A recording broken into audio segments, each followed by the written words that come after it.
Welcome, everybody. Hey there, Sid. What's up, buddy? Oh, hey, what's going on? How you doing? Good. You got your little, Oh, don't you know who I'm a light meter? You see, I'm not needed anymore. you're, Nobody needs no, me anymore. yeah, yeah. I'm working on a blog post now that basically says you don't need lights or a camera. If you're No, no, not no, going to no. meter it, you don't, what the hell? And if the only reason, if you're not going to have a meter, you got nothing to put the aperture on. So, yeah, it's coming out pretty good. Excellent. That's good to know. That's Yeah. good to know. Have you Yeah. ever had the replacement that I'm looking at is called a, hold on, let me look, a paintbrush. Yeah, paintbrush. No, It'd no. be I've never awesome. gotten, no, yeah, I just use my fingers. There's so much wrong with that that I can't even.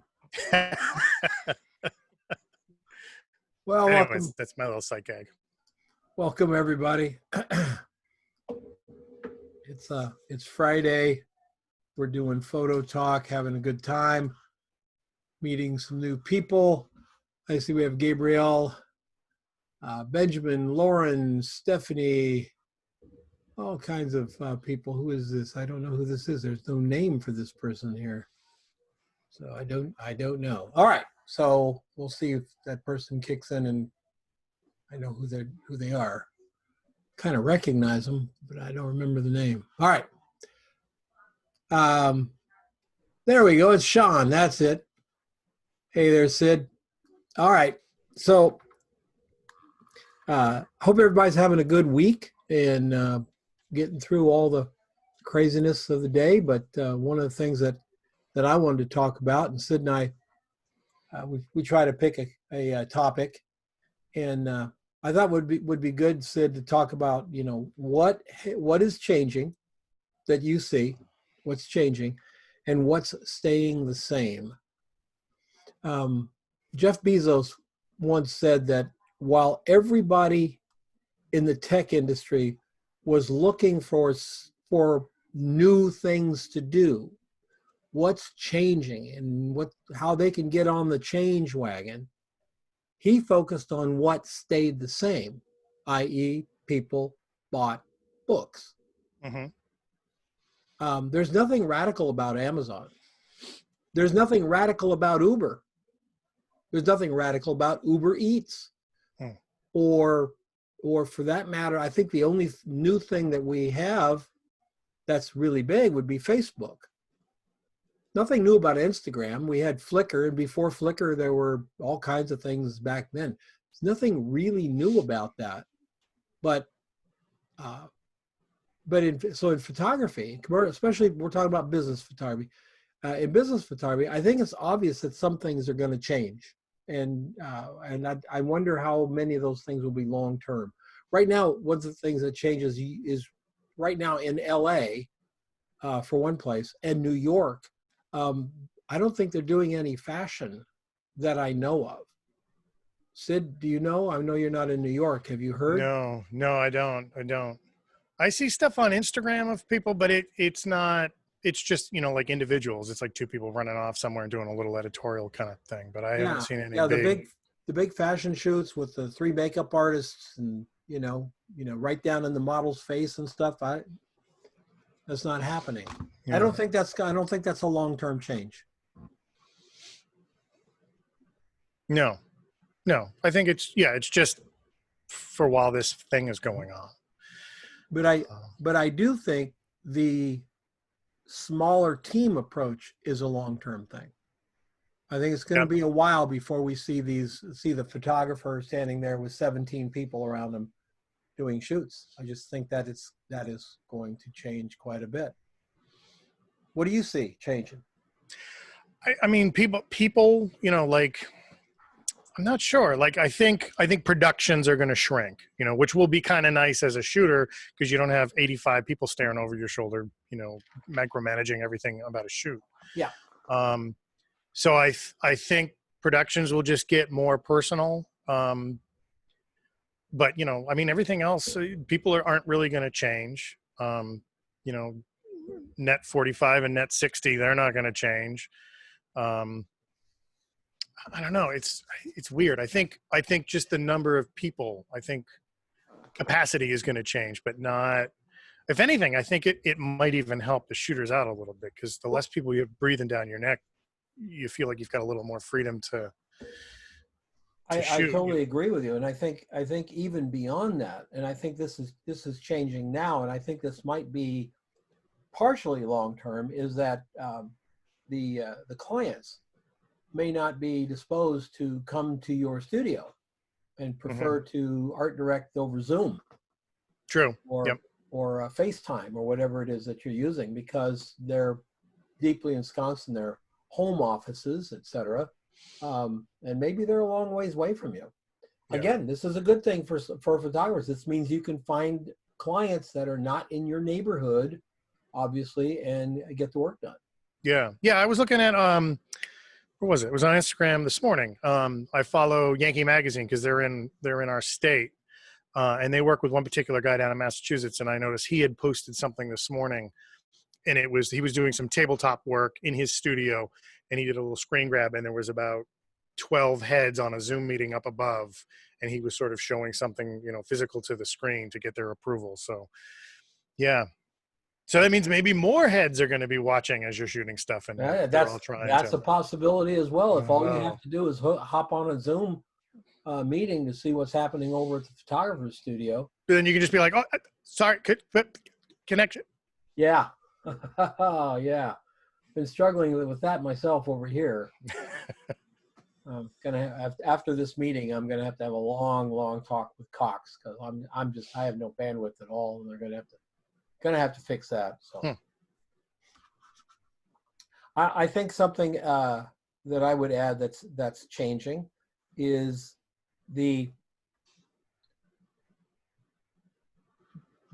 well, I guess it's not really changing, but the absolute need for a really good portfolio that starts to transcend where you are physically. Because I think we are going to be able to shoot places that we are not physically.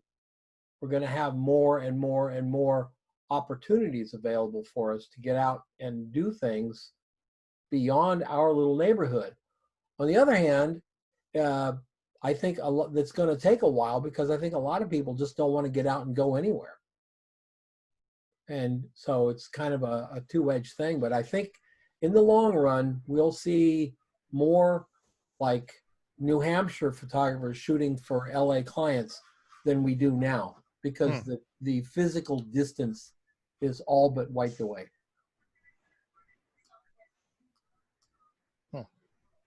Do you think that's just for like?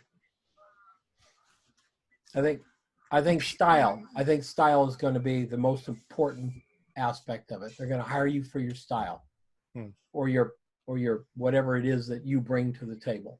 Right. Processes, etc. It's interesting. Find out if anyone else wants to kick in. Anybody else have an idea or something you'd like to add? Yeah. Hey guys, this is Gabriel. Hey, I belong to a couple of other groups, organizations that we've been doing some weekly chats as well. And two organizations, Breed, which is a fashion rag and stuff like that, where all the photographers get together. Melissa Rodwell kind of put a group together as well, and she's big in the fashion industry. And those guys are in a panic.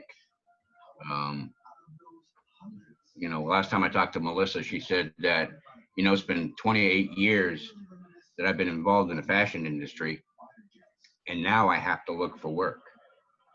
And she has no idea how to go about it, because she's been tied up in that industry for so long that, she's used to having a phone call. Yeah, can you shoot this person? Yep. Away you go. Now she has to look for work. I was privy to a conversation with a couple of pretty big photographers. I mean, bigger than I ever was. I mean, and bigger than I ever aspired to be. We're talking about 3 to 5 million in billing kind of photographers. Never do a job under 30K kind of photographers. They are basically sitting on their hands. There's literally, maybe a handful of jobs going on, but the biggest names in the business right now, the biggest names are hurt the worst, you know, because Yep. they depended on it the worst, Yeah. the most. And I don't really know. One thing that that I've told my Project 52 folks is when you get up tomorrow, thank God you don't own an ad agency. Because, wow, what has happened is brands have found out, and they found this out a little bit back in September 11th, back 20 years ago. They found a little bit more out during the financial crisis, but they got really, really hit with them now. Brands are finding out they don't really necessarily need an ad agency, but they need photography. Mhm. They definitely need photography. And this is I think we're on the edge of I think we're on the edge of a really golden opportunity. I mean, I don't want to sound too Pollyanna-ish, but I think we are. I think there's so darn much out there available for us, coming online for us, cutting in between cutting the agency out puts you talking to the brand people themselves. They're leading you out to do what you need to do. I think Stephanie is here. Stephanie, most of the jobs you've done are right with the brands down there in the Tucson area, right? You're working right with the brand themselves. Yeah, yep. Everything has been direct. And even if it's gone through the graphic designer or small design place, it's still, I work with the client directly. Yeah, yeah. And that's what's happening up here in Phoenix as well. They're just cutting out the middleman. The middleman makes a lot of money. Ad agencies make a lot of money. And the only place they get that money is from the client. They don't get it from us, the consumers. They get it from the clients. And the clients are trying to cut back. So I think photographers are going to be well positioned, especially if you're working on positioning yourself. I mean, it's not going to be, you know, fall out of the sky into your lap kind of thing. You're going to have to out and work on it. But I think we're positioned to be farther towards the top of the creative process than we have been in the last 30 years. I'll put it that way. Client doesn't need an ad agency, but they need photographs, whether they get them from an ad agency or they get them from Phil on the loading dock because he got a brand new Canon Rebel. No matter what, they need photographs. And this is a group that can deliver them. So that's the part that stayed the same. I mean, the whole theme of this thing when I was envisioning this topic is, yeah, well, what's different? They don't necessarily need an ad agency. And what's the same? They do need photographs. Let's talk about where ad agencies make their money, their biggest money. Well, commercials, TV commercials. That's the biggest budget stuff they can have. Who's doing TV commercials? It's like, nope, that's LA, and their production shut down in LA. They're not making movies, they're not making TV shows, they're not doing anything. Production is literally shut down. If your favorite television show was on, like one of my favorite television shows was on, boom, it's over. It's not coming back until they can go back into production because they don't have any more episodes to run. So no commercials being made. A lot of ad agencies made a lot of money on a thing called the Super Bowl. Not coming back around for at least a year. All the sports channels, which there were, I don't know, I think on cable there were 11,000 sports channels, I think 11,500 anyway, I don't know. And every one of them ran commercials. Every one of them ran commercials. You imagine what Chevy truck paid an ad agency to place those things? And an agency gets 18%. Whatever the bill is, the agency picks up 18%. So if a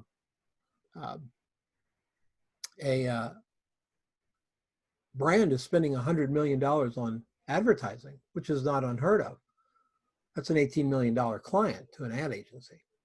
That's a lot of money. And so they're in trouble. They really are in trouble. So that leaves us. That leaves us. Our overhead is tiny. Our ability to get work done is huge. We can do it with small teams, but we can get it done.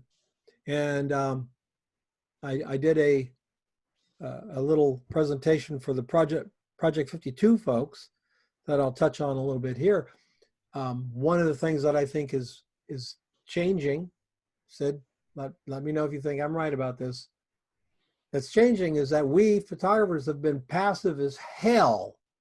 I would use a different word, but we have Stephanie here and I'm going to be keeping it clean.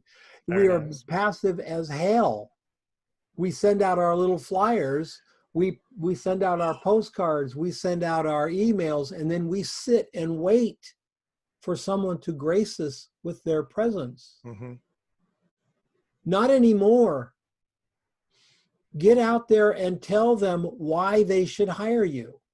Tell the company down the street, the folks that maybe they have 4 garages in your town, 4 different locations. Let them know. If they're not working photographically on Instagram, if they're not doing Facebook ads, if they're not doing these things that are very inexpensive, they're blowing it. Because if they are advertising, and that's where you find your first clients, by the way, is pick up the local magazines and who's advertising. Because if they're advertising, they're spending 7, 9. Sid, do you know what the ad rate is for like? I think usually it's right around $800 to $1,000, depending on what the local thing is. No, I mean the insertion, the magazine. No, Well, here in Phoenix, it's between 8,000 and 10,000 per insertion on a 1-year contract. Okay. So if it's 10,000 that you're putting in at the end of the year, you spend 120 grand with the magazine. And we can go to companies and say, no. All the magazine is doing is showing one picture. And we're saying you need 30 pictures. You need to pop a new one in Instagram and Facebook and LinkedIn and all that every single day. Pop it in. Add a coupon for 5% off. The Friday, what's Friday 5 special or whatever you want to do, and build interest, because it can be done and it is being done. And they can do a half a year on what one insertion was, and you can make some seriously decent money for a short amount of time. If you're going to do an Instagram shoot for a restaurant, for instance, shouldn't take you more than an hour and a half to get 30 pictures. Shouldn't take you more than an hour and a half to get 60 pictures. How are you going to shoot them? What camera are you going to use? Whatever you got. You use this one. Oh. Because Instagram is all about phone photographs. So if you go in and start shooting big DSLR setups and stuff, your stuff is going to look different and less authentic. You can do some really good work with the iPhone. I don't want anybody to think that we're just going to go in and do crap. I'm going to take my LED lights. I'm going to take my white cards. I'm going to take my diffusers. I'm going to do really, really good work. But we're going to work really, really fast. I'm not going to set up strobes and all that crap unless the client wants to pay for it. So, where you are, Sid, if you picked up 3 clients at $1,500 a month, you're going to handle their Instagram. You're going to go get hello. Is it hello or later? Later. You go get later. By the time you've Ubered home, you've done all their images, processed all the images. You get home and you put them up on later, and you go, this one goes Monday, this one goes Tuesday, this one goes Wednesday, this one goes next week, and next week, and you're done for the month. They have 1 image a day every morning at 8 o'clock. They got a new image. They got a new coupon. They got a new whatever that you put up. 1,500, 2,000. That's 6 months of a single ad in a trade pub or in a consumer pub. Right. And it's measured content. They know who's looking at it. They can see the response. So I'm sitting here saying you guys are going to end up being kind of like little mini ad agencies. Maybe that's what's changing. But what hasn't changed is they still need photography. And don't ever let anyone tell you that's changed. Right. Right. So over to you, Sid. What's up? Nothing. I got a little, that whole thing about the light meter thing got me a little, not wound up, but just kind of like, Let's talk about it. Does anybody know, anybody not know what Sid's talking about? no. Somebody had posted a link to a pretty prominent photographer, and his whole YouTube video. First of all, it was very clickbaity to begin with, because it was just kind of like, extremely clickbait. it was like, why you don't need a light meter, and how why no, it's even worse. Why you shouldn't. You shouldn't a light meter. use, yeah. And you click on it, and it's it's basically him saying, I've been doing this for 25 years, and over time I've learned what certain things, how they light and what they're going to look like. And so it's just through a series of repetition that he's not using it because he knows what the setups are going to be like to begin with. He's already in the ballpark. So I just felt that was very, like, I don't know, man, like if you've got a lot of eyeballs visiting your site and you've got influence over so many aspiring photographers and amateur photographers, like what you say is very important. And to not put them on a road where it's just like, spend a couple of $100, even rent one. And I mean, it's just, I was always, like I was raised on film. So I was always taught, you meter twice, you shoot once. That gets you in that starting point. Like I know when somebody comes into for a headshot at the studio, I know that even though I know exactly where my light's going to be and exactly where my subject's going to be, every time I set that light up, I'm still going to meter just to make sure nothing has changed. Because I don't want somebody standing there where I start fiddling with everything, be like, oh, hold on a second, my exposure's off a little bit. Let me figure out what the hell's going on. So it just felt a little, and I get the whole like clickbait, blah, blah, blah thing, but what he said was why you shouldn't use a light meter. And then what he told us is why he doesn't use a light meter. Right. But the thing that got me was he admitted that, yeah, I used one for 13 years. Okay. You learned a shit ton about light in 13 years. Right. This doesn't happen to be a person that's surrounded by water, is it? Surrounded by water? Yeah, where his studio is. I have no idea. I don't know what that means. He's English. Or yeah, he is. Yeah. It's funny because as soon as you guys started talking about it, I clued right into who it was. But I just felt it's like it was disappointing for me because I send people to him. And people say, "Well, I need to learn how to do product." I said, "Well, if you want to learn the techniques, because Project 52 isn't necessarily techniques; it's aesthetic. If you want to learn the techniques of putting a light, what it does, and everything, there's very few better. If there are any better, there's very few better. He's really, really good at it." But this is what happens when you become an internet sensation instead of a photographer or a teacher. And then you've got to, when you have I don't know how many people follow his YouTube thing, but if you have a lot of people following your YouTube, you've got to have to start coming up with content because you can't miss a week. Yeah, I think that's what it is. I think it's to retain his followers. He's got to say stuff that gets people clicking on his videos, and I mean, I'm sure that stuff generates revenue for him. So yeah, and what's the number one thing a consultant will tell you to do if you have a social media thing? Be controversial. Yeah. Say outrageous things. Take outrageous stances because everybody wants to argue with you. Yeah. Now, I didn't make a comment on his YouTube. I'm not going to post anything on his Facebook page. I'm going to ignore it. But I thought it was very, very unfortunate and very bad advice. Yeah. I can tell you that when I'm working in the studio, I have my meter. It's always around my neck. There's times I don't use it. I'm pretty good, by the way, after, I don't know how good I'd be today, but after working in a studio situation for 45 plus years, you pop that strobe over there, and I'm going to tell you what the damned exposure is on it, ISO 100. And I'm going to be so close to make your hair stand up because I've done it. I can't. If I had a penny for every time a strobe is popped in a closed room with me, you know. But I learned that by popping it with the meter. And I'd think 5.6. I look at the meter and go F8. Oh, damn. Right. Next time I 5.6. Look at the meter. Oh, well, I'm two tenths closer. Right. It's helping you learn, you know, what a light does and the intensity of light and what those settings do. And it's just a tool to help you understand that better. So it just seemed very disingenuous that he was, you know, just the way he set it up.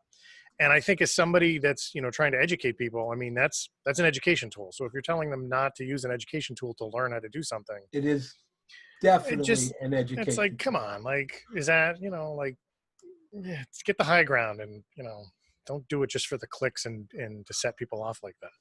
I think a couple, I always have about 5 reasons why they should use it, but this is like the number 1 reason. Okay. Here's your histogram. How many stops over is the white on the picture? Literally no way of knowing. Right. So it could be 5 stops over.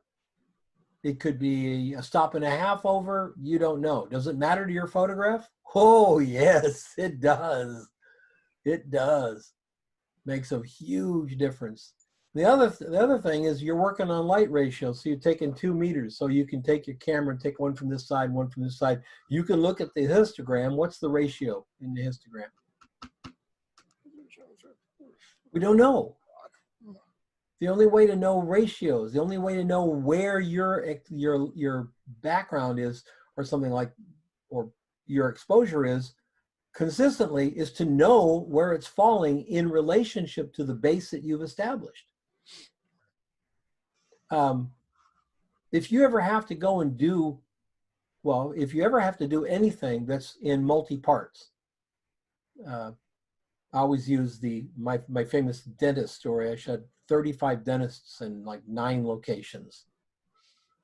And they were being done for the web, but also for the main location. They were going to put all their dentist pictures up on the wall. So they had to match. They had to absolutely match. And they didn't want a white background. They wanted a light gray background. So I go and I light the first one. I've got the umbrella on the right. I've got a fill card on the left. I've got the gray paper hanging in the back. They've got fluorescent lights on and the windows are open because I'm having to do it in the front room. The next dentist, I'm in the back room where there's no windows. So I set up the gray. I need to know my ratio. I need to know the difference between the lit side of the face and the dark side of the face. I don't want to sit with 40 or 50 headshots in Lightroom trying to go, okay, well, I'll just slide this one up a little bit. I want it to be exactly right. And so it doesn't make any difference if the right side of the face is f8 and the left side of the face is f5.6, or the right is 5.6 and the left side is f4. It doesn't make any difference as long as the ratio of one stop remains the same throughout the shooting. I put the meter against the gray wall, the little gray paper we had, it read f8 every time, f8. I didn't, I wasn't going to eyeball it, because it looks different when you're standing in the front area than when you're in the back. But that particular photographer doesn't do that kind of work. Right. I don't know what kind of work he does for clients. It seems to me he spends most of his time teaching. So if you want to bring a Ferrari into your studio and play around with a big light, you can do whatever the hell you want. Most of us are not going to have that. We're going to end up having to shoot dentists, and we're going to shoot 65 shots of candles for a website and for a brochure and that kind of stuff. And accuracy will save you every time. Yeah. And it's interesting too, because he was saying how for him using one limits his creativity. And I would flip that around and say, using a light meter helps you understand your creative options. Like, and for the exact same reason. I mean, if you're doing a headshot and you need a hair light and you need a primary light and you need your background light and blah, blah, blah, blah, blah, you need to know all the separate settings, and you need to know what the power settings, and you need to understand that. You need to understand, why your hair light is half a stop underneath this, or your background light is 2 stops over, whatever. Like, rather than stand there and guess and keep taking shots, looking at the back of the screen and being like, oh, I mean, this is a simple tool where you just walk over and you just pop what you need, and it shows you your ratios right away. So, And which do you think is easier to learn, Sid? Part of my issue with his talk was he was discussing his workflow and how he does it. And, part of his problem, in my opinion, is he really likes to show off his cameras that he's sponsored by, the big expensive Hasselblads and the Focus software and stuff. Anybody watching it does not have the $40,000 Hasselblad he's shooting on, No. or the Focus software. And I'd say 90% of the people watching don't even understand what he's talking about when he says, well, I can put my mouse over this in focus or whatever, and it'll tell me precisely what that particular pixel is. Well, to get to that level, pal, you have to understand the light and the light meter before you can, What do you think is going to be easier, Mike? To learn how to use a meter, basic meter, learn how to use a basic meter, or learn how to find the pixels that are correct on your laptop? Exactly. Shooting tethered. I don't shoot tethered. I actually don't like tethered. It's very difficult to shoot platinum printing, platinum or Yeah. long format negative tethered. Yeah, the FireWire doesn't connect to my Zone 6 very well. That's how I met Sid. Sid was calling me up and he goes, I can't see the back of my Hasselblad. I said, Sid, what kind of capture device? He says, I'm shooting film. I said, Sid, the batteries. call me back tomorrow. Right? Yep.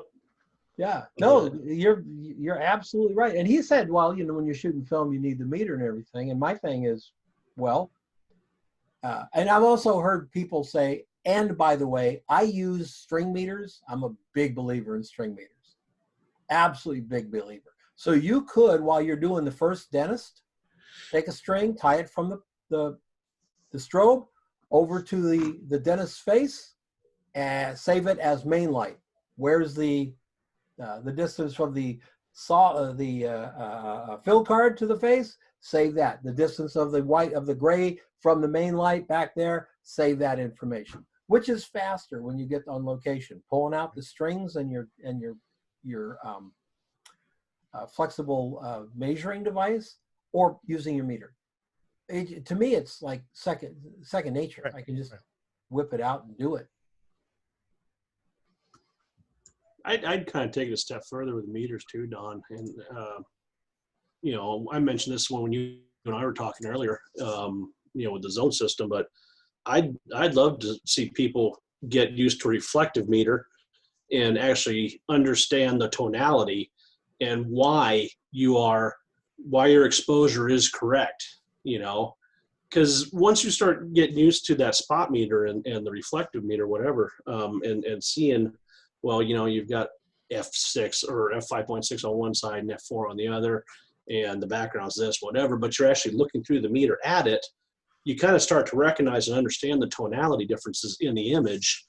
And then it also makes it easier to meter the image, because you say, well, heck, I can't see the shadows. They're not important, but having it being too bright is, so I want to meter the highlights and make sure I hit those where I want them, And I think light meters, so many people think light meters tell you what to shoot at. No. No, they just help you make a decision. They give you data. This is this bright, this is that bright. What you choose to do with it, like the zone system, if your brightest highlight is only 4 stops away from your shadow detail, you got a boring ass photograph there. Sounds like you've got to expose it and then over process it. So if you over process it 20%, you're going to get 2 more stops in the highlights and the upper mids. That's the zone system. If there's 9 stops different, if the leaf is reflecting the sunlight and you've got moss with mushrooms down there, you're probably going to expose for those mushrooms, but not process it so much so you can bring those highlights down. In digital, that doesn't work. When people go, oh, I use the zone system for digital, it's like, you got french fries for a brain. Because there's no processing in digital. You've got sliders. Do the sliders all you want, but it doesn't really. It's not the zone system. It's just more slider control over luminance. There was a photographer that came out just about a year ago, and he was saying, and he's kind of famous for saying fairly stupid things, but he said we don't have to worry about exposure anymore. You can just shoot it at whatever you want, because look here here's a shot that I did that's 6 stops overexposed, and I fixed it in Lightroom. Yeah, that's what photography is about. Yep. Is that the Canadian that shoots the lakes, or was that the dork with the BMW? The dork with the BMW. I have no idea. I don't want to mention his name. Tony Norfolk. Yeah. Okay, good. It's that guy. Damn Yep, it. yep. Popped right out. That's the dork with the BMW. Is that okay? Yeah.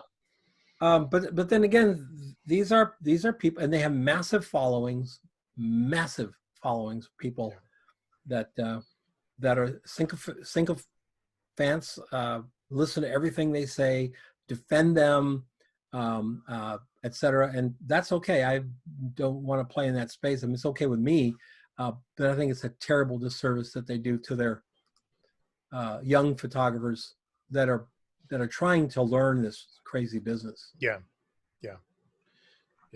That's it's weird. It's weird watching the whole cult of personality thing on the internet come about, because a lot, like all these people that they want to shoot just like he does. And it's like, he already shoots like him. Like, you don't want your work to look like somebody else's. Like, That's why it's weird that, maybe he's trying to cater to those people who specifically want to shoot like him, so that, I don't know, like, it just seems weird that you would, like, take a fundamental tool and tell them not to use it, or imply not to use it, just because you don't use it. He didn't imply. He said why you shouldn't use it.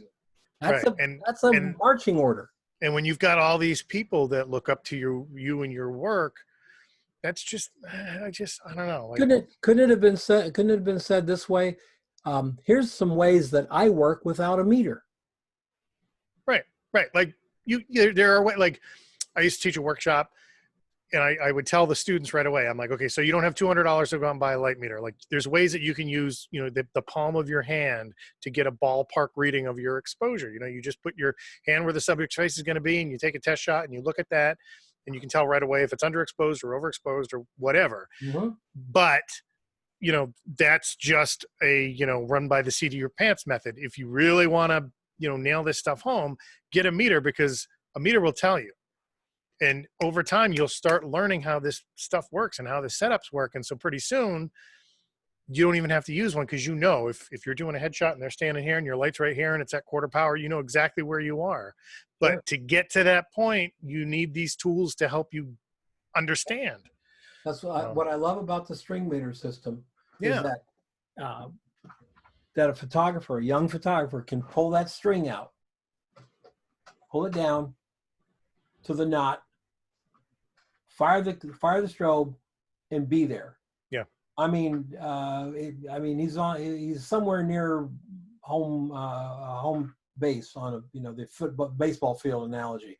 He's there because that strobe doesn't give you a different flash. It does the same thing every time you do it, and it makes no difference what room you're in, unless you're in a very bright room and you have mixed ambient. Makes no difference. It's going to give you 5.6, for instance.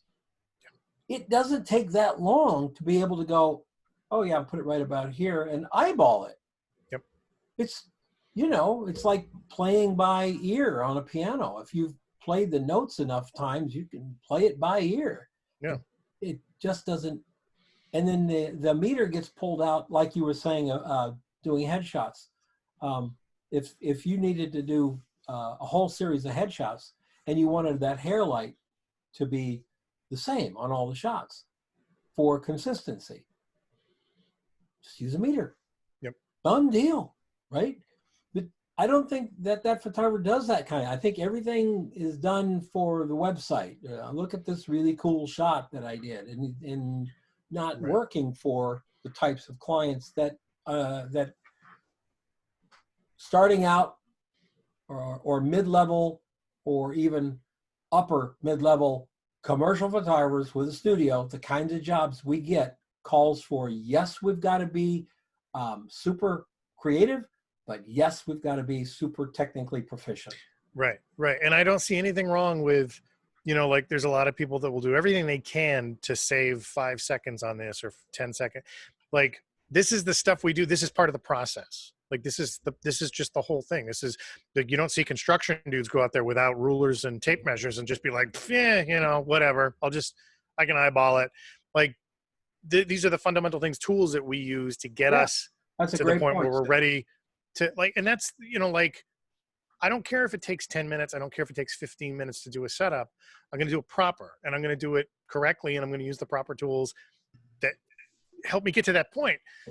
And everybody nowadays seems so like everything, they're just trying to shave off, slivers of time because they everything has to be so quick now. And it's like, no, like when I use a 4x5 and when I get out there on location, like it's going to take me 45 minutes to get a shot.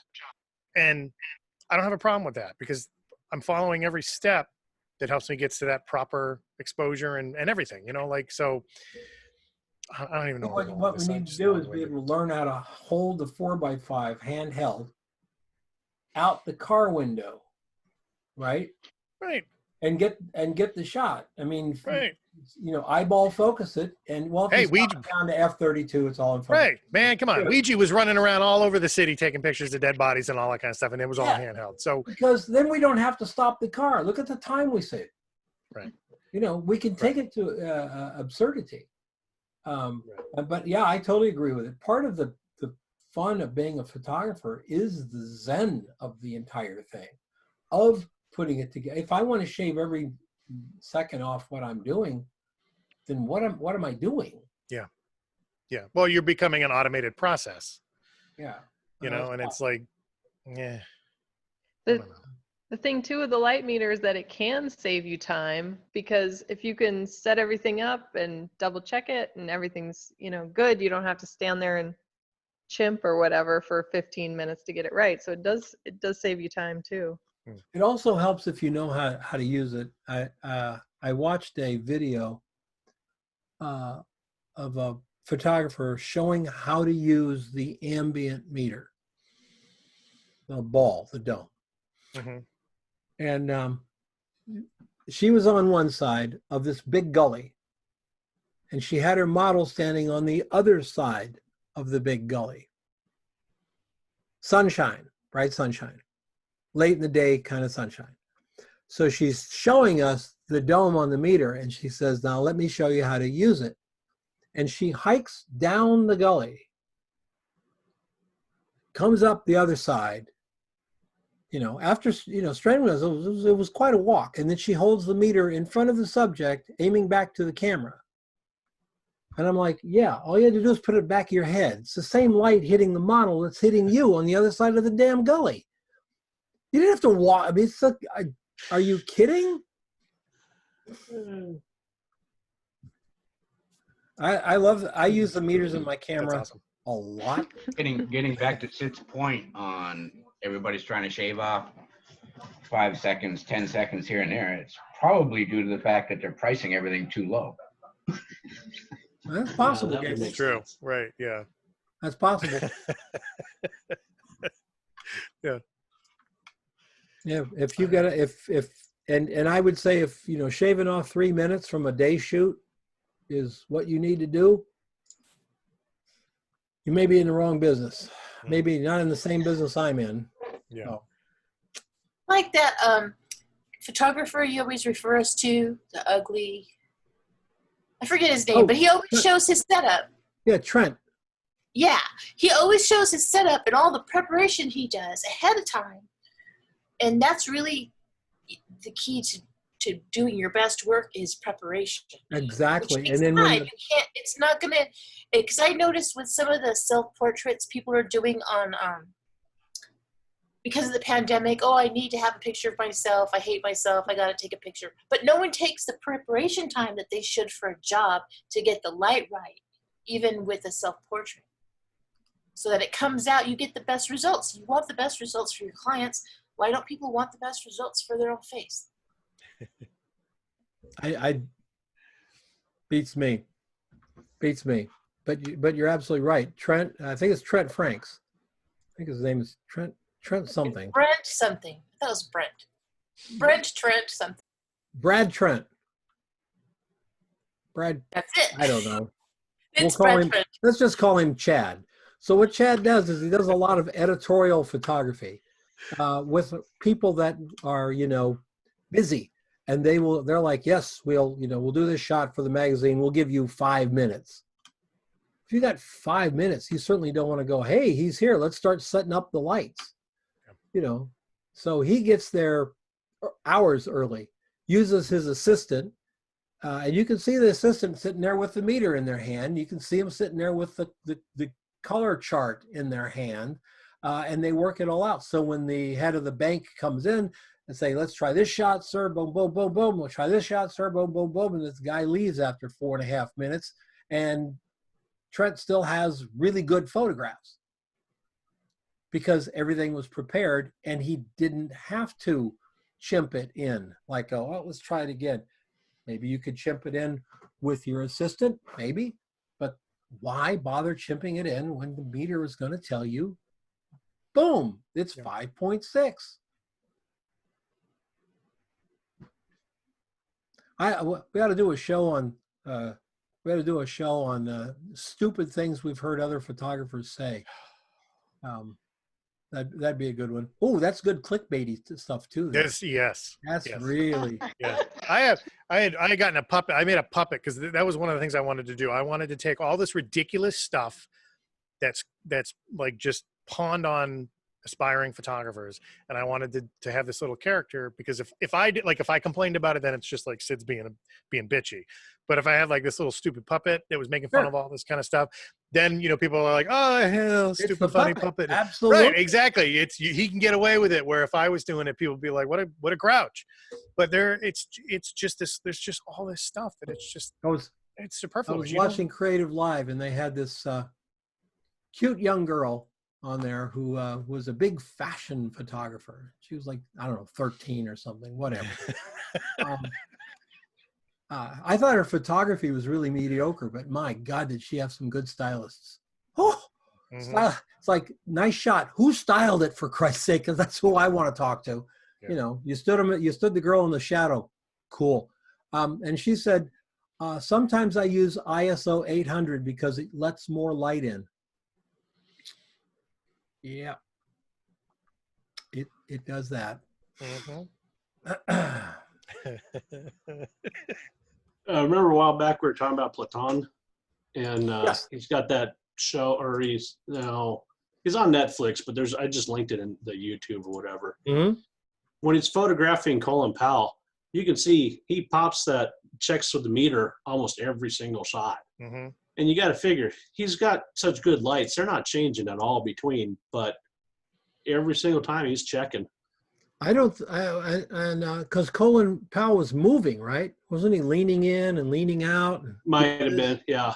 Yeah, he was actively talking with him. He was engaging with him as he was shooting. And that meter, and if I remember right, he's shooting film, correct?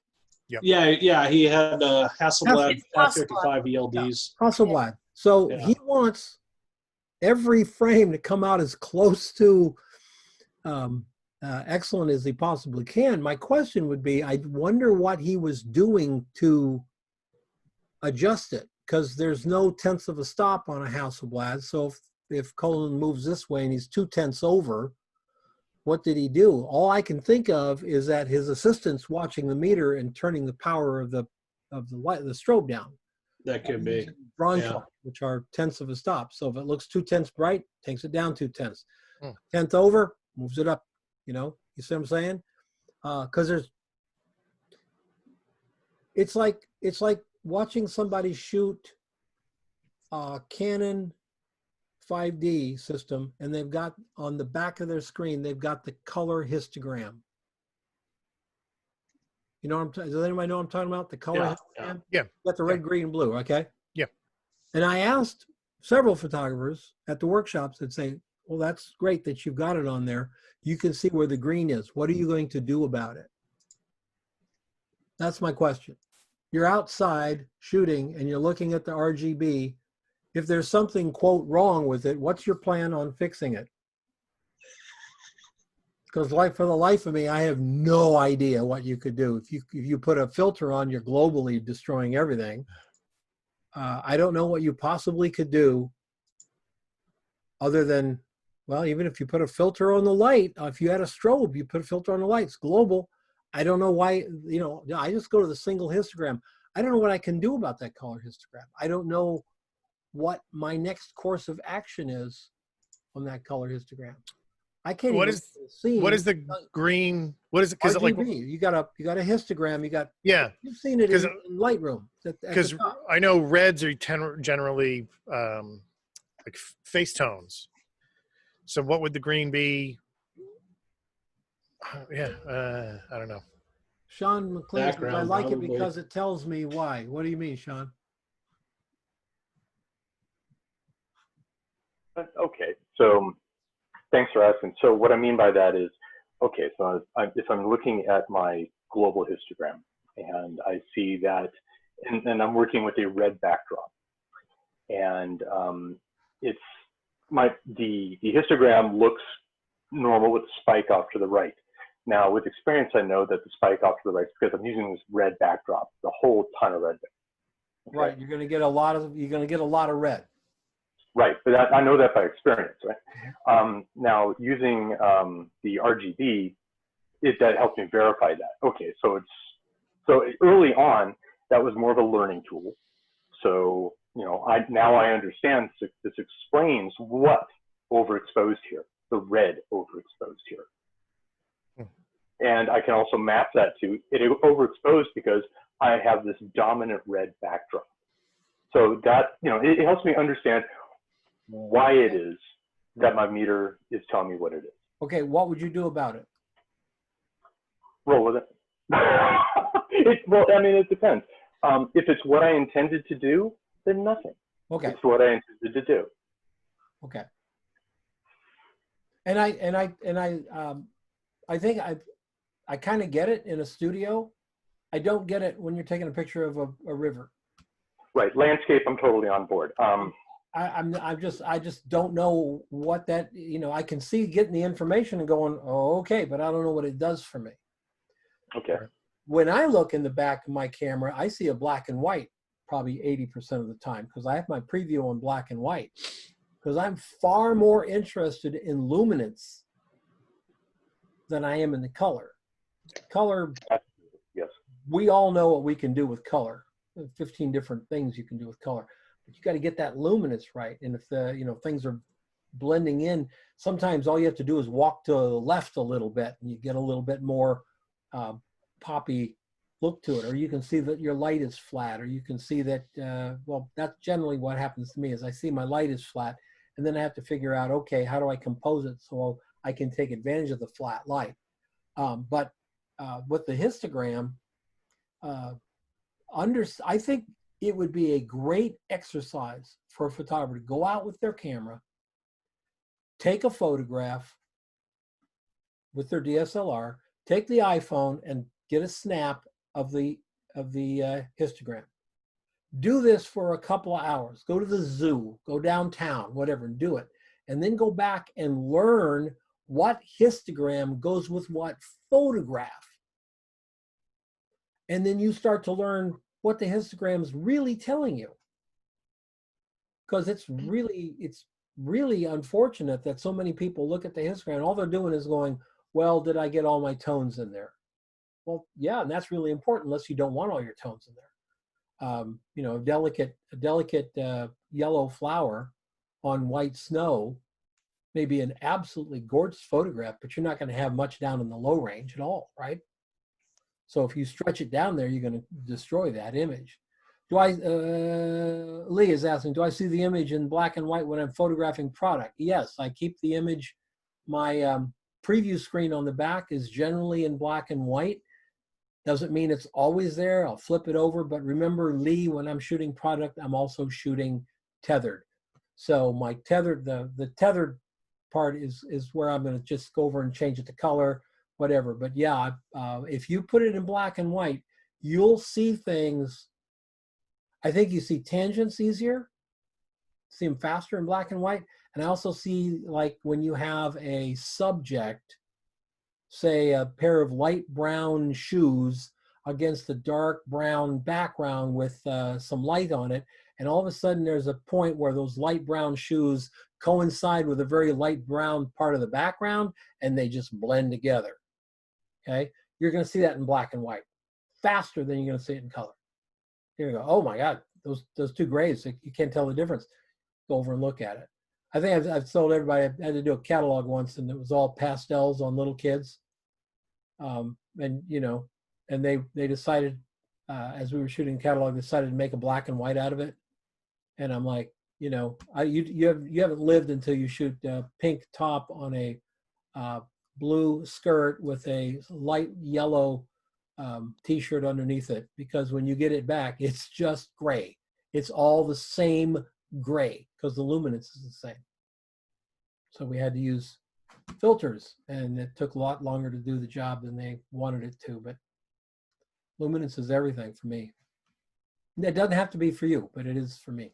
So I don't know if this is exactly on topic, but about the histogram is that on my preview, I always leave the highlight alerts set. So anything blown out flashes in red, and that kind of helps me to look at the histogram and fix it. yeah, and you know, you can adjust where those highlights come on too. Oh, I haven't tried that. Yeah. So I found that with my Canon 6D, the highlights come on way before I've blown anything out. So it's, you know, they're saying, "Oh, you're blowing this out," and I'll look at the back of the screen and blow it up. And no, I'm not. You know, but that's where they're set on the 6D.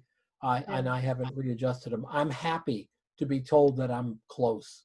Yeah, That way exactly. that way I can adjust. It's great when you're doing things fast and it just flashes in red. I love it. Well, anything that just flashes in red is awesome. Little buttons, you know. Yeah. I haven't figured out how to adjust the histogram on the Zone 6. I'm working on that. Keep trying. Yeah. Bigger hammer. I'm glad you guys all came today. That's really cool. Virginia, I hope you're feeling better today better than you were yesterday. Oh yeah, I had to, as soon as it was over yesterday, I went straight to bed. There you go. But yeah, I just can't overdo it, or the virus wants to come back. Like I got better and then I got worse. So I just have to take it easy. How long have you had it? 2.5 weeks. You got another 2 weeks of crap. Oh wait, no, 3 weeks. Today's 3 weeks. Oh, okay. Well, you got about another week of crap. It took Marion. She was really sick for 2 weeks, and it took her almost a month before she'd get up, and all of a sudden by 10 o'clock she'd be totally fatigued. That's it. The fatigue. Wiped It's out. And worst. she'd go to bed, and the next day she'd be fine. Then it 'Cause happened again. Like I had an idea yesterday, and usually I could just bang it out, and I'm still working on it. I'm making slides for Instagram stories based on your copy that you gave us yesterday. That was a great idea. I'm glad that you're doing that. I Yeah, can't so wait to I do was it. trying to decide if I made it a campaign. I think today I thought, no, I should make 5 days of using asking those questions for 5 days. And then the next week, case studies of people that I've worked with. Yes, great idea. Now you got to repurpose that content as well. You know, you're gonna Yeah, have to I have it on thought your. that make it like an ebook. Not giving away the farm, but just why you need professional photography and how it works when you work with someone. Well, I have a friend here who goes to not Toastmasters. What it's called? The small business group. Dang it, Chamber of Commerce. Chamber of Commerce up north here, Moon Valley or Deer Valley, one of them, Chambers of Commerce. He used to be in Scottsdale. but he's up there. And whenever he has a chance to speak, and if you're a Chamber of Commerce person, they'll always give you 5 minutes, and they rotate you through. So it might be 5 minutes every 6 weeks or 8 weeks or whatever it is. Whenever he does that, he gives them really good, solid information on how to use photography better for their business, and he doesn't sell himself at all. Not one word of like, oh yeah, give me a call and I'll come over and do it.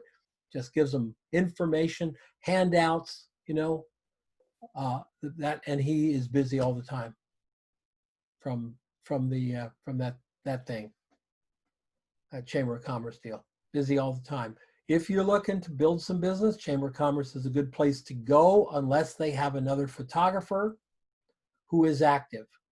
If they have another photographer who is not active, get into that chamber, get involved, get on every committee that you feel you can add to, and you can build a really good, solid base of clients. Just don't try to sell them, because everybody else there is trying to sell them something.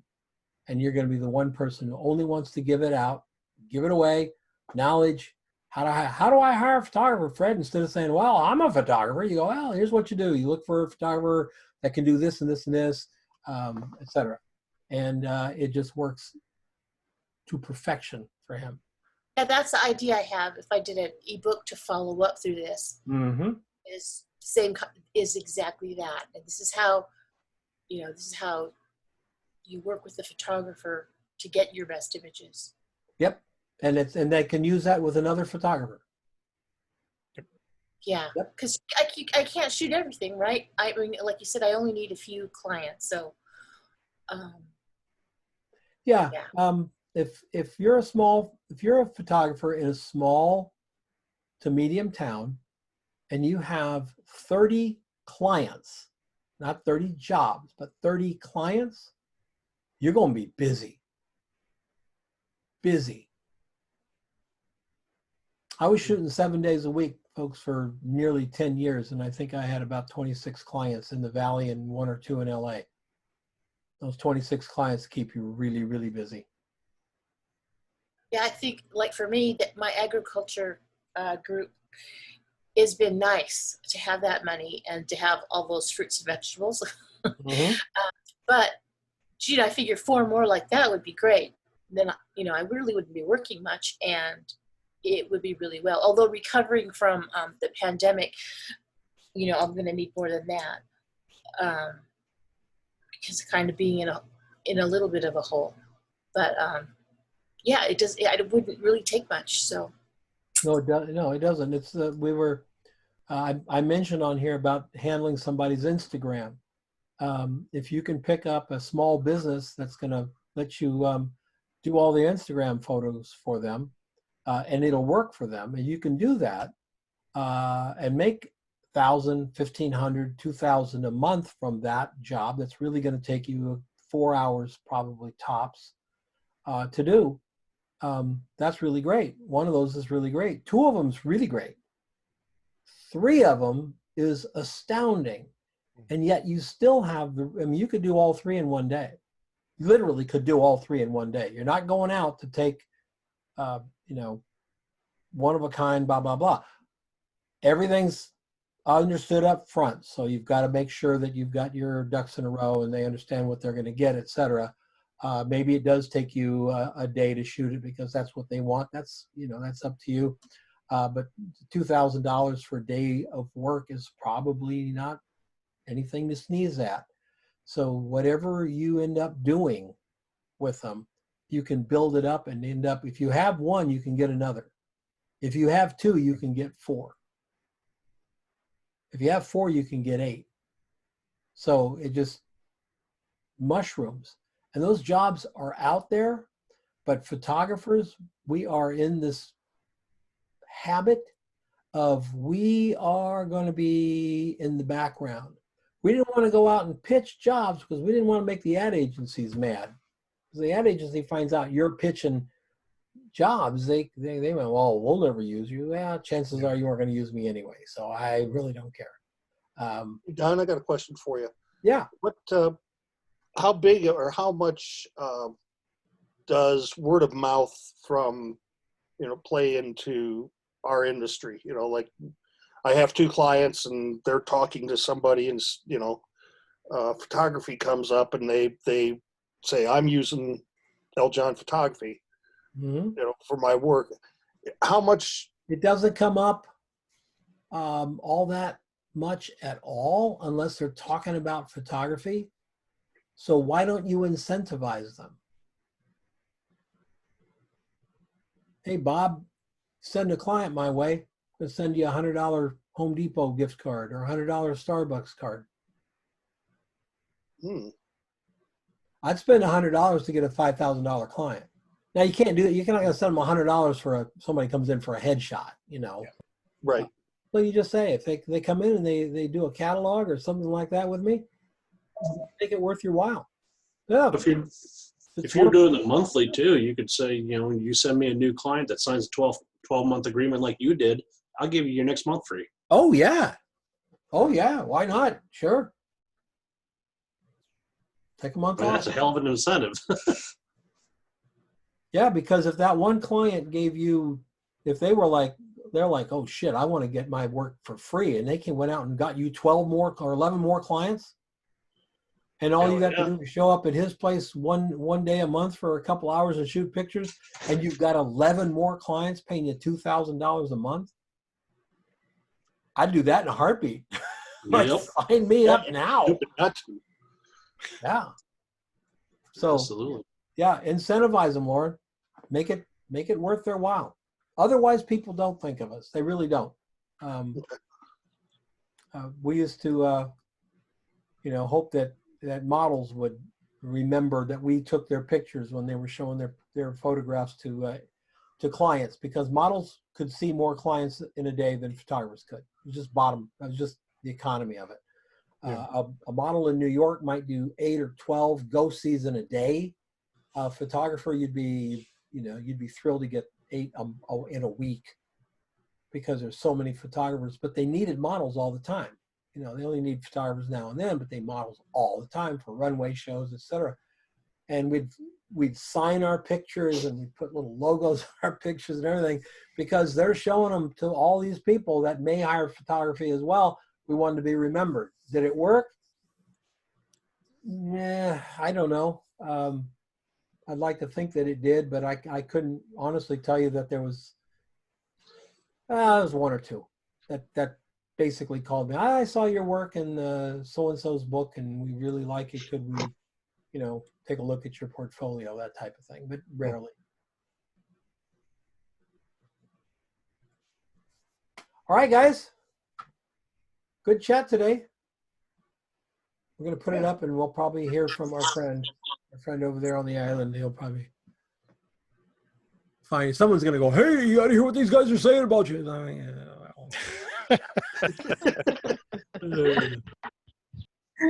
And I'm going to do the only honorable thing that I can do when that happens, and I'm going to send them right over to Virginia Smith.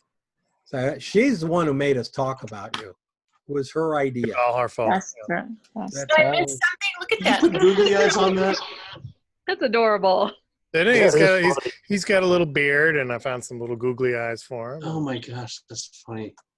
Is that the 508? Need to make my light meter fun, because Right? I mean, come on. Yeah. Basically everything in my studio has little faces on it. So, Hey, Sid, you could do a whole YouTube routine with that. you can totally, right? Like, you bring him in there and he's just like, hey, everybody, you don't need me. Like, you don't even need me anymore. And you can have like a little gun and he's, all right. Now I know Never, about never knew. the puppet thing. It's like a fetish, okay? no, it's not. It's not. No, I'm just teasing, but can we do our Zoom meeting next week as puppets? Well, if we're not careful, next time we come on the meeting, Sid will be a big frog. Next week, I'm totally going to log in with the Sid puppet. Oh, yeah. So. No. What's wrong with that? There's nothing wrong with it. That's the opposite of like people that are just like, you don't need a light meter and you don't need this and you don't need this, and it's all. I'm going to do a shot of my light meter. Like, this is all fun. This is like all of it. Like, I was shooting today just for the hell of it. I had a little Spider-Man figure set up, and I've got some gels and I got a smoke machine. I'm playing around over there, And like I started at like 11:30, and then the next thing I knew, it was like, oh shit, I got like 5 minutes before I got to log in here. That's what it's about. It's just about playing around and having fun. And yes. Oh, next week is There we gonna be awesome. Next week is gonna be so awesome. I love it, Virginia. Everybody next week has to bring some sort of a character thing for him. Oh my goodness. Hey, this evening I was photographing a bunch of people with their masks on for fun. Yes. We had an artist opening, and then coordinating with her work, we did a thing with masks, and that was just. If I shoot my Like a Minolta light I didn't meter, know what to do. I said, just pretend like you're stripping with the. if I shoot my Minolta light meter with a sarong on, is that cultural appropriation? Yeah, you don't. Hmm. Be careful I don't even there. know what a sarong is. What is a sarong? It's those Polynesian wrap skirty things that men and women wear Yeah. in Oh, Polynesian So islands. I would have a Japanese meter with a Polynesian sarong, and I think that would probably, I don't know, I think I'd catch all kinds of hell on Twitter for that. I don't know. I think Japan owns the island of Hawaii now. Well, you're Or probably you right. promoted. Not anymore. A lot of people divested, but I always did think that was funny that, I mean, not funny, but it's sad that Japanese bombed an island that they could have just bought it in the first place. Yeah. Yeah, that's true. I think No one in- dies when you pay money for it. I think in hindsight, they're sorry they did it too. Oh yeah. Yeah, what was Yeah, but have you seen Tokyo? Tokyo is, or Hiroshima? Hiroshima's beautiful. Of course, we rebuilt it. No, it really is. I don't know if you've seen the comparison of Hiroshima in 1954, which was devastated, right? Still, and Detroit, which was considered the most beautiful city in the world. Fast forward to 2012, Hiroshima is just stunning, absolutely stunning city. Is that a documentary? No, it's a meme you can find on Facebook. Oh, And okay. but yes, there is there. If you look it up, Hiroshima versus Detroit, there's an article that talks about it. And of course, Detroit looks like Hiroshima did after they dropped the bomb. I was born and raised in Detroit. Detroit And City. it was, I love Pontiac. Did I tell you that last time? I think I did. no, I love Pontiac, Michigan. I thought Pontiac, Michigan. I had so much fun in Pontiac, Michigan. I didn't want to leave. What a great little town. I grew up 10 miles from the river, in a little town called Centerline. And Detroit back, the early 60s was, that was a playground. Oh yeah, it was most, You had it's one of the you most had- beautiful cities in the world. Yeah. Oh, absolutely gorgeous. And I went back, oh, hell, now it's probably been 10 years. And it was like a war zone back then. Yeah. Just boarded up buildings, and, you drive out of Detroit. And, the fact is we were coming home, coming south through Detroit. As we got to Ann Arbor, there was a billboard that said, "With the last one out of Detroit, please turn the light off." And that pretty much, I had some family members. I still got some family members that live up there. They've all moved way further west, away from the city. It's just gotten that bad. Yeah, it has gotten pretty bad. Pittsburgh has gotten pretty bad, and Philadelphia has gotten pretty bad.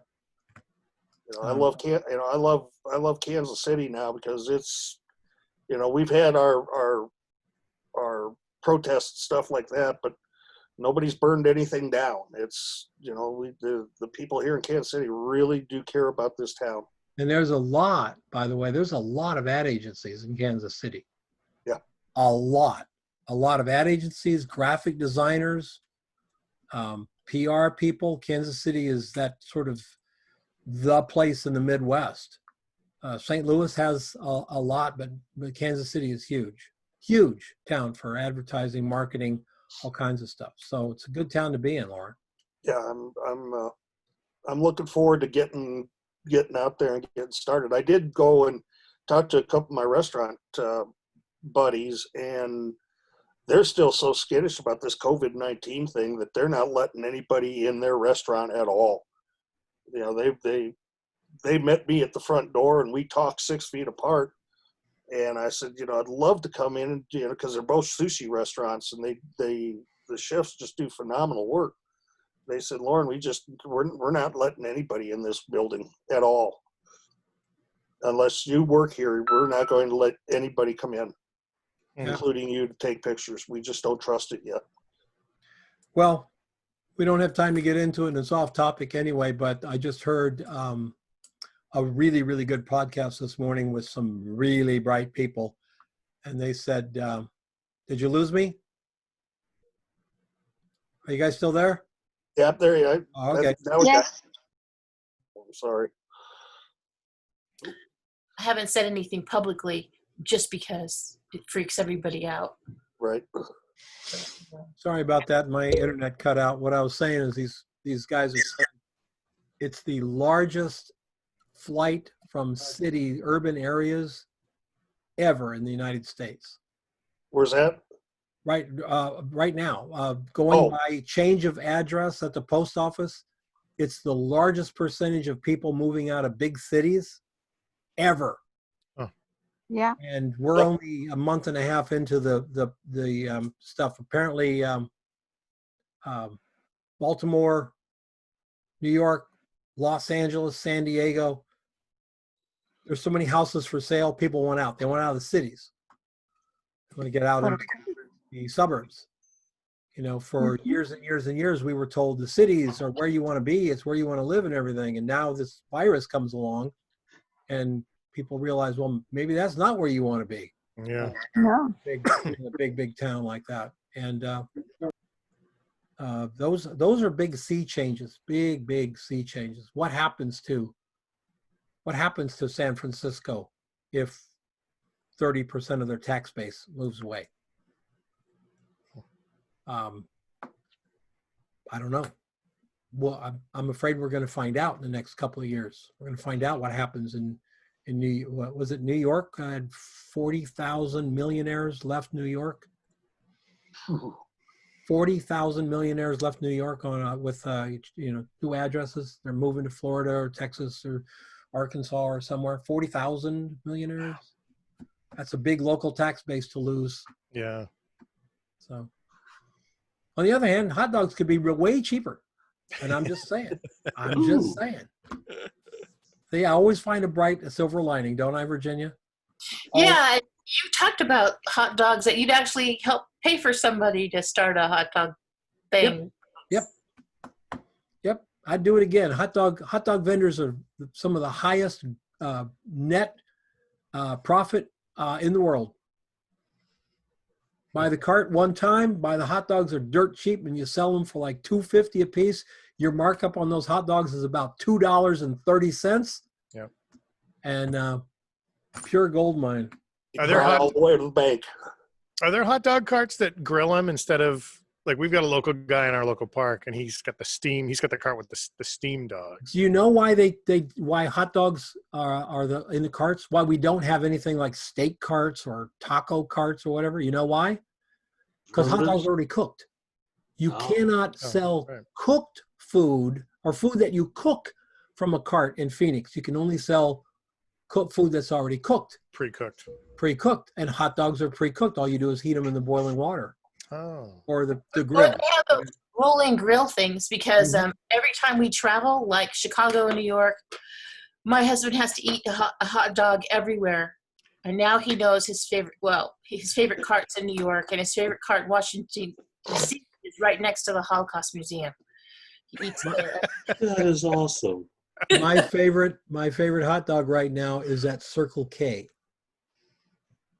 The jalapeno cheese dog that they have at Circle K. Oh Man, that's a good hot dog. Now we're talking jalapeno. This is good. I'll have to tell you. You're talking. You can give me heartburn just talking about jalapenos, and I love them. I love them, but they do not love me. Oh, boy. All right, I'm going to go back and destroy some more plates. I'll see you guys Bye, later. guys. Have a great one. Bye. Sid, talk to you soon. Bye. All right. Have a good week, everybody. Bye-bye. So your masks next week. Marathon. Yes. Everybody has to bring something to show Yes. or wear. There you go, Don. Take care, everyone. Uh-huh.